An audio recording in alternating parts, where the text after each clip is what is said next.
Sony's PS5 Pro might be releasing soon. Well, not soon enough, but we'll get to that in the later of this video. But first, let's talk about the rumored spec of the PS5 Pro. Well, according to Kepler here, we can see that he's replying to this post here. As you can see, this is what AMD leaker said about 56 out of 60 CUs assumption of the PS5 Pro, so these might be fake. So basically, there was a what can we say, a leak about the PS5 Pro, and it said that it was coming with 60 CUs out of 64 or 56 out of 60 CUs. Well, now it seems like it's not exactly the case because Kepler has corrected this, and he says that, yeah, I was actually wrong about the PS5 Pro uses 60 out of 64 CUs. So when we look into the PS5 Pro details from the video cards here, let's look into it, shall we? So the code name is, as they said, Project Trinity. I think this was already leaked before. Project Trinity would be the naming scheme they're going for, but as you can see, it is the case. So they're going for the SoC codename Viola, and the CPU they're using 8-core AMD Zen 2 4.4 GHz, and the GPU will be 30 WGP, meaning 60 CUs of AMD RDNA 3. So that is also was the rumor, but the thing was that we didn't really know about the 60 CU part. And it seems like they're using 60 CUs out of 64 that will be coming with the GPU. The memory they're going for is 16 gigabytes, and as you can see, GDDR6 will be the memory they'll be using with 18 Gbps of 576 gigabytes per second speed. And remember, this is the memory that will be used both by CPU and GPU, so like it's a shared memory basically. And as I said before, the release date that we're going to be talking about is going to be November 2024. Now that is not really confirmed. Again, it's like leaks, so it isn't really confirmed, but we can really, take those numbers because usually Kepler or other leakers are very much accurate. So it should be around that time, maybe not November, maybe like not September either, but like maybe October or maybe like holiday season, right? So that would be my guess that it would be releasing in November 2024, or the announcement would be much earlier, as they said, September 2024, or the release is going to be in November. So we'll see about that, but yeah, it will be around that time. So yeah, not too soon left, right? Because we're entering 2024. I mean, still it's going to be the end of 2024, but comparatively it's sooner than expected. Well, now let's talk about the pricing, shall we? Because it is also important, right? So according to Forbes here, we're looking into the pricing, and as they say, it's going to be same as $500 as the PS5. Well, the reason they're saying this is because when you look into the PS4 and PS4 Pro launches, PS4 Pro was similar pricing compared to the PS4, and the thing happened is that PS4 price went down because PS4 Pro entered the market, obviously. So this is usually Sony's way to doing business here. They stay with the same pricing, but they launched the PS4 Pro and basically it was the similar price, right? So I'm guessing, or according to Forbes, they're also guessing the same thing. It's going to be similar pricing, the $500 mark they're going to be targeting here with the PS5 Pro, and PS5 non-Pro basically might go down in pricing.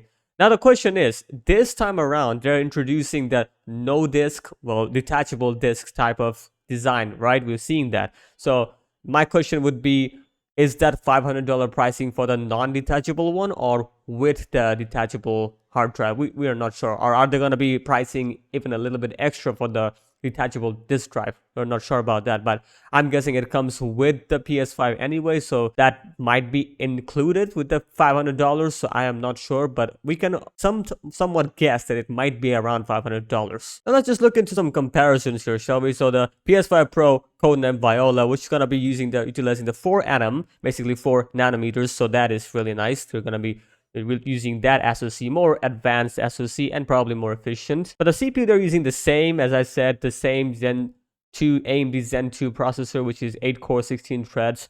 It's going to be clocking at 4.4, which is a huge boost because when you look into the previous one, which is the PlayStation 5, it's utilizing only 3.5 gigahertz of clock speed. So obviously it's a huge gain. And the GPU they're utilizing is the AMD RDNA 3, not the AMD RDNA 2 here. So it's a big uplift, obviously, because now it seems like PlayStation 5 Pro basically would be better, way better, basically, because it's a generational leap from RDNA 2 to RDNA 3, so that's good. And not just only that, the architecture leap is there, but the GPU is also utilizing 60 CUs, not 36 CUs, so it's like a 24 CUs more. That's pretty neat, I'm gonna tell you that, because now I feel like if they release, the GTA 6 is releasing in 2025, I'm guessing later 2025, and before that you can get the PlayStation 5 Pro.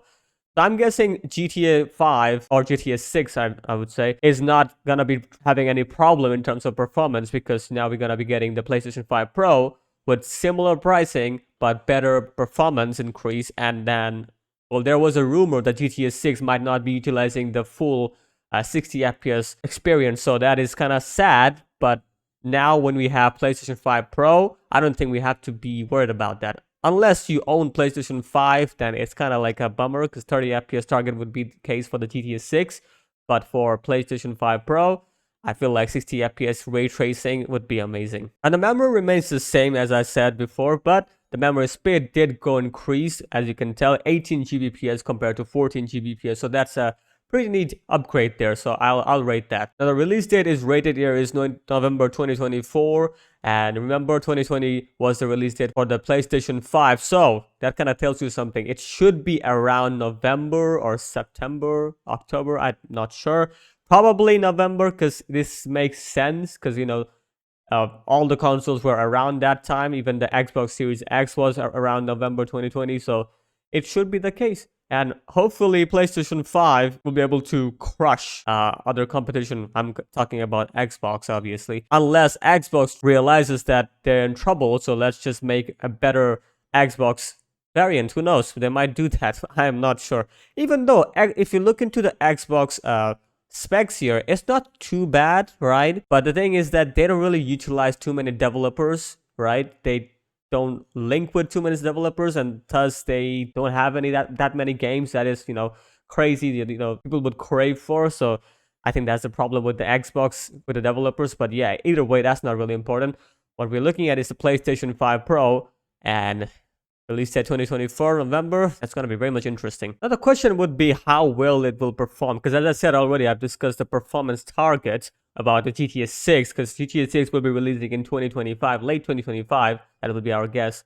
So if we just consider the performance target for the GTA 6 based on PlayStation 5, it was around 30 FPS with, you know, the full settings on. I'm guessing that would be the case, 30 FPS experience. So obviously that's not the best experience that you can get with 30 FPS, even though in console it's not really a big thing. But 30 FPS, come on, it really doesn't feel good. So with PlayStation 5 Pro, we might be able to reach that 60 FPS target or even more, but it's locked to 60, so it doesn't matter. So yeah, we might be focusing on the 60 FPS target, ray tracing enabled, and full settings for the GTA 6 only, because, you know, I'm not giving you any solid evidence here, it's just my guess. But my guess would be for performance target of the PlayStation 5 Pro, if you consider GTA 6, it should be 60 FPS and ray tracing enabled. So we're excited because, you know, in terms of specs, it looks pretty solid. RDNA 3 architecture with double or around double the CU, so yeah, it's looking pretty good. So tell me, what do you think? Will the PlayStation 5 Pro will be able to target that kind of performance target? Because, you know, hopefully that would be the case. The GTA 6 is coming in 2025, and you'll be getting the PS5 Pro in 2024, late 2024, as I said, November. So it seems like we might be able to enjoy GTA 6 very well. Not just GTA 6, all the other games, but, you know, at this time of the age, GTA 6 is more important than any other game. So I would say GTA 6 is our focus, and hopefully PS5 Pro will be able to deliver that level of 60 FPS ray tracing on performance. So we'll see about that.